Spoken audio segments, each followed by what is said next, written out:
எவன்டா கண்டுபிடிச்சது அப்படிங்கிற மாதிரி தான் இருக்குது. என்னது அப்படின்னா, மதுரை சைடு வந்து காது குத்துன்னு சொல்லி ஒன்று வைக்கிறாங்க மக்களே. முதல்ல என்ன பண்ணிடுறாங்கன்னா, காது குத்து வைக்கிறதுக்கு முன்னாடியே தாய் மாமன்கிட்ட கேட்கணும் அப்படின்ட்டு ஒரு ஃபோனை பண்ணிடுறாங்க. ஃபோன் பண்ணி நாங்கள் வந்து ஊருக்கு வரோம் அப்படின்ற மாதிரி கேட்குறாங்க. ஊருக்கு வந்தோடனே என்ன கேட்குறாங்கன்னா, அப்போ எல்லாம் வந்து ஒரு 1/4 பவுன் அந்த மாதிரி செஞ்சுக்கிட்டு இருந்தாங்க. எப்போன்னா நான் சின்ன பிள்ளையா இருக்கும் போது. அப்போ இப்போ எல்லாம் என்ன கேட்குறாங்கன்னா 3 பவுன் 4 பவுன் எதிர்பார்க்குதுங்க. 4 பவுன் 3 பவுன்னா ஒரு பவுன் அப்போ எவ்வளவு? 5000 விற்கிதா என்ன மக்களே? 5000 விற்கிதோ? அப்படி கிடையாது, 60,000 விற்கிது. அப்போ 1/6 6 2 பண்ணு 3/6 பான்ட்டு 1,80,000 வந்துடுது 3 பவுனுக்கு.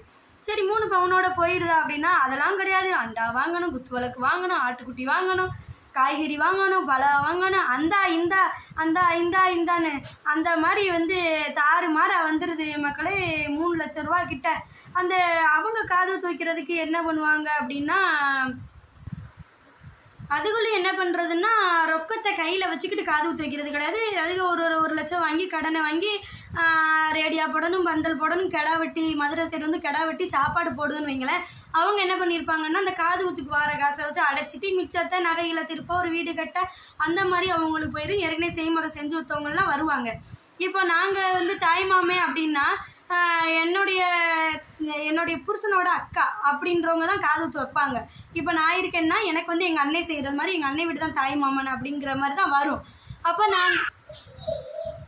அப்போ நான் வாங்கின 3 லட்சத்தை அடைக்கணும்னு சொன்னாக்க ஒரு நாள் வந்து வேலைக்கு போகாமல் இருக்கக்கூடாது, சாப்பிட முடியாது, தூங்க முடியாது.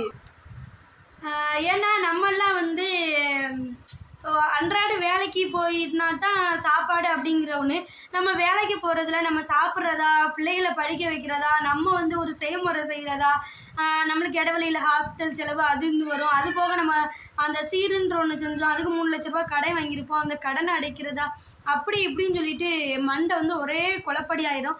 ஆனால் எவன் தான் இதை வந்து கண்டுபிடிச்சானோ ஆனால் தெரியலை மக்களே. எவன் தான் கண்டுபிடிச்சானோ தாய் மாமன் ஜீரு அப்படின்ட்டு ஒன்று.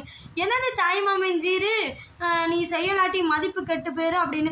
அப்போ நம்ம தாய் மாமன் சீரை செஞ்சுட்டோம், அப்போ அந்த இடத்துல மட்டும் மதிப்பு. அப்போ கடனை கட்ட முடியாமல் நிற்கும் போது அப்போ கேவலப்பட்டு நிற்குவோமே, அப்போ எல்லாம் என்ன ஆகுறது? நான் சொல்கிறது கரெக்டாக தப்பா மக்களே? நீங்களே சொல்லுங்கள். நான் என்ன சொல்ல வரேன்னா, இப்போ தாய் மாமன் ஜீரு செய்யலைன்னா மதிப்பு இல்லை. அங்கே ஒரு தாய் மாமன் ஜீரு செய்யலாண்டி அப்படின்னு சொல்லிடுவாங்க அப்படின்றதுக்காக பயந்து ஒரு 3 லட்ச ரூபா வாங்குறோம். இப்போ அந்த என்னதான் போயிட்டு நான் செஞ்சுட்டேன், ஐயோ தாய் மாமன் பாரா கெத்தா கொண்டு வந்து இறக்கிட்டான்டா, செஞ்சுட்டான்டா அப்படி இப்படின்னு ஒரு பேச்சுடும். ஆனால் இந்த 3 லட்ச ரூபாயை நான் கடன் கட்ட முன்னாடி நான் என்ன ஆவேன்? கடன்கார வீட்டு முன்னாடி வந்து நிற்பான். அப்போ அந்த அசிங்கம் வராதா? என்னமோ மக்களை ஏதோ கண்டுபிடிச்சிட்டாங்க. அது அந்த காலத்தில் எனக்கு எனக்கு முன்னாடி காலத்தில் இருந்துச்சானேன்னு தெரியல. இப்போ எனக்கு காது ஊத்து வச்சதுல இருந்து இப்போ வரைக்கும் அது வந்துக்கிட்டே இருக்குது நடைமுறையா. ஆனால் உண்மைக்கே என்ன சொல்கிறேன்னா, அந்த களை எடுக்க, கம்மா வேலை, கட்டடத்து வேலை அவங்கவுங்கன்னு போகிறவங்களாம் ரொம்ப கஷ்டம் மக்களே. என்னட்டு தான் சமாளிக்கிறதுன்னு தெரில. பார்ப்போம் எவ்வளோ காலம்தான் அது போகும் வரும் அப்படின்ட்டு.